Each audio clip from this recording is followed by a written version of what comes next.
जो next type का interaction हम सीखने वाले हैं वो है अमेंसलिज्म। अमेंसलिज्म एक ऐसा इंटरैक्शन रहता है जहां पर एक ऑर्गेनिज्म जो है वो अनअफेक्टेड रहेगा, लेकिन दूसरे ऑर्गेनिज्म को वहां पर नुकसान हो जाता है। जैसे कि एक एग्जाम्पल यहाँ पर आपके सामने दिखाया है। जो हाथी रहते हैं वो नॉर्मली ऐसे जंगल में घूमते हैं, लेकिन उन्हें नहीं पता कि कब उनके नीचे कौन सा ऑर्गेनिज्म आ जाए। जैसे कि अगर हम बात करें एक चींटी की, तो वो बहुत ही छोटी रहती है और हो सकता है कि वो गलती से जो है हाथी के पैरों के नीचे आ जाए। तो यानी कि यहाँ पर जो आंट है उसको तो नुकसान हो गया, लेकिन जो एलिफेंट है वो अनअफेक्टेड रहा। तो इस टाइप के रिलेशनशिप को हम कहते हैं amensalism. Ammensalism is the association between organisms of two different species in which one is harmed and the other remains unaffected. एक और एग्जाम्पल हम अपने सामने देख पा रहे हैं अमेंसलिज्म का। यहाँ पर आपके सामने जो ये पेड़ दिख रहा है वो है एक ब्लैक वॉलनट ट्री। जो ब्लैक वॉलनट ट्री होता है उसकी रूट से कुछ केमिकल सिक्रीट होते हैं जिन्हें हम कहते हैं जगलोन। अब ये जो केमिकल्स यहाँ पर सिक्रीट हो रहे हैं ये बाकी जो भी वहां पर प्लांट्स होंगे उन प्लांट्स के लिए बहुत ही ज्यादा टॉक्सिक हो जाते हैं। यानी कि जो भी यहाँ पर दूसरी स्पीशीज इस प्लांट के अगल बगल में ग्रो करने की कोशिश करेगी वो वहां पर बुरी तरह अफेक्ट होगी, क्योंकि ये जो केमिकल है उनकी ग्रोथ को बहुत अफेक्ट करता है।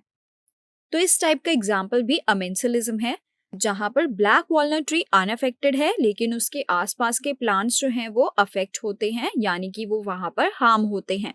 एक और एग्जाम्पल हम एक्वाटिक ऑर्गेनिजम्स में जो ऑब्जर्व करते हैं वो ये रहता है कि एल्गल ब्लूम के बारे में हम जानते ही हैं। इसके बारे में हमने पहले के चैप्टर्स में भी बहुत बार पढ़ा हुआ है।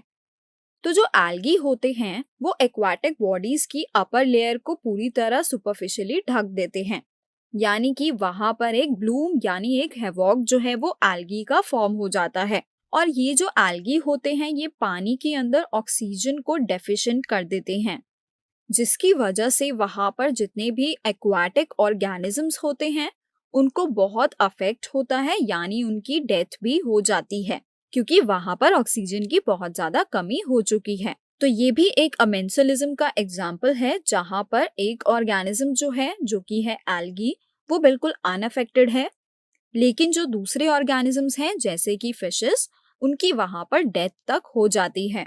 सिमिलर एग्जाम्पल हम देखते हैं ब्रेड मोल्ड्स में। तो ब्रेड मोल्ड्स हम सभी जानते हैं ये वो फंजाई होती हैं जो रॉटन ब्रेड के ऊपर ग्रो करने लगती हैं। अब ये जो फंजाई रहती है उसका नाम होता है पेनिसिलियम, क्योंकि रिलीज करते हैं कुछ केमिकल्स जिनका नाम होता है पेनिसिलिन। पेनिसिलिन एक तरह का एंटीबायोटिक होता है जिसे ह्यूमंस जो हैं वो अपने बेनिफिट के लिए इस्तेमाल करते हैं। अब अमेंसलिज्म हमें यहाँ पर कैसे देखने को मिलता है कि ये जो पेनिसिलियम होते हैं ये इस केमिकल्स को रिलीज जब करते हैं तो ये अपने आसपास कई सारे माइक्रो ऑर्गेनिजम्स जो होते हैं उनकी ग्रोथ को रोक देते हैं, यानी वो माइक्रो ऑर्गेनिजम्स वहां पर ग्रो नहीं कर पाते, जैसे कि कुछ बैक्टीरिया। तो यानी कि यहाँ पर जो है बैक्टीरिया की डेथ हो जाती है और या फिर उनकी ग्रोथ रुक जाती है। तो यहाँ पर जो बैक्टीरिया है वो अफेक्ट हो रहे हैं नेगेटिवली, लेकिन पेनिसिलियम पर कोई भी असर देखने को नहीं मिलता, यानी कि वो अनअफेक्टेड रहते हैं। तो ये भी अमेंसलिज्म का ही एक एग्जाम्पल है।